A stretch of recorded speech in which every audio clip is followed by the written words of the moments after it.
அனைவருக்குமே வணக்கம். சற்று முன் கிடைத்திருக்கக்கூடிய ஒரு மிக மிக முக்கியமான செய்தி ஒன்று வெளியாகியுள்ளது. சற்று முன் செந்தில் பாலாஜியின் தலையில் இறங்கிய ஒரு பெரிய இடி, நீதிமன்றம் இறுதி தீர்ப்பு, இது மாதிரி செய்திகள் வெளியாகியிருக்கு.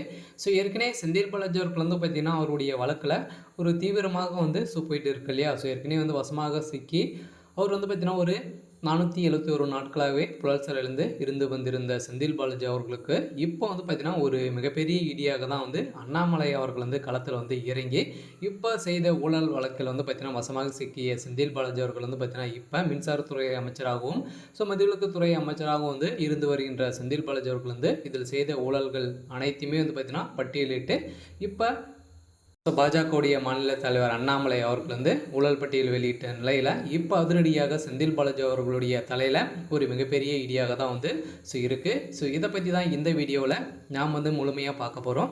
ஸோ அதுக்கு முன்னாடி நம்ம சேனலுக்கு இப்போ தான் நீங்கள் முதல் முறையாக வந்திருக்கீங்க அப்படின்னா மறக்காமல் நம்மளுடைய சேனலை சப்ஸ்கிரைப் பண்ணி சப்போர்ட் பண்ணுங்கள். ஸோ வாங்க வீடியோக்குள்ளே போகலாம். ஸோ செந்தில் பாலாஜி அவர்கள் பார்த்திங்கன்னா ஏற்கனவே சட்டத்துக்கு விரோதமான பண பரிமாற்ற வழக்கில் சிக்கி அவர் பார்த்திங்கன்னா புழல் சிறையில் அடைக்கப்பட்டு இருந்த நிலையில் இப்போ அவர்கள் பார்த்திங்கன்னா அதிரடியாக வருகின்ற சட்டமன்ற தேர்தல் வரப்போகுது இல்லையா.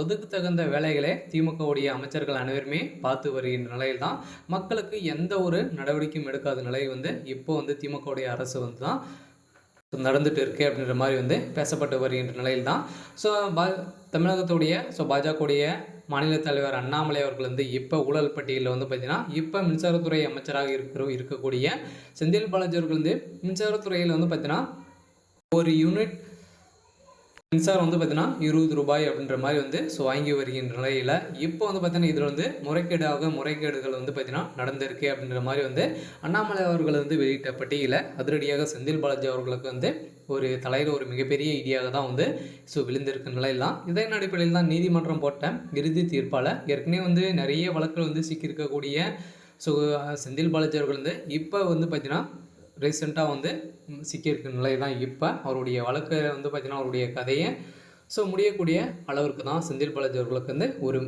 ஒரு மிகப்பெரிய சிக்கலாக வந்திருக்கக்கூடிய நிலையில் ஏற்பட்டிருக்கு. இருந்தாலும் கூடிய விரைவில் பார்த்திங்கன்னா அண்ணாமலை அவர்கள் தமிழகத்தில் களத்தில் இறங்கி திமுகவை ஒட்டுமொத்தமாக முடிக்கக்கூடிய அளவிற்கு இப்போ பார்த்திங்கன்னா இறங்கி இருக்க நிலையில் தான் இப்போ முதல் முறையாக பார்த்திங்கன்னா ஏற்கனவே செந்தில் பாலாஜி அவர்களை தான் ஒட்டுமொத்தமாக முடிக்கணும் அப்படின்ற மாதிரி பார்த்திங்கன்னா பாஜக செயல்பட்டு அவரும் சட்டத்துக்கு விரோதமான பணப்பரிமாற்ற வழக்கில் வசமாக சிக்கியிருந்த நிலையில் மீண்டும் பார்த்திங்கன்னா அவர் அமைச்சராக பொறுப்பேற்று மீண்டும் மின்சாரத்துறையில் அமைச்சராக இருக்கிறாரு. இதன் அடிப்படையில் தான் மின்சாரத்துறையில் பார்த்திங்கன்னா முறைகேடுவாக பல கோடிகளை ஊழல் செஞ்சுருக்காரு அப்படின்ற மாதிரி தகுந்த ஆதாரங்கள் அனைத்துமே அண்ணாமலை அவர்கள் வெளியிட போகிறதாக ஒரு பரபரப்பான செய்தி வெளியாகி வருகின்ற நிலையில் தான் பார்த்திங்கன்னா செந்தில் பாலாஜி அவர்களுக்கு ஒரு தலையில் ஒரு மிகப்பெரிய இடியாக தான் விழ போகுது. இருந்தாலும் என்ன நடக்க போகுது அப்படின்றத வெயிட் பண்ணி பார்க்கலாம். இது மாதிரி செய்திகளை தெரிஞ்சுக்கணும் அப்படின்னா மறக்காமல் நம்மளுடைய சேனலை சப்ஸ்கிரைப் பண்ணிக்கோங்க. தேங்க்யூ.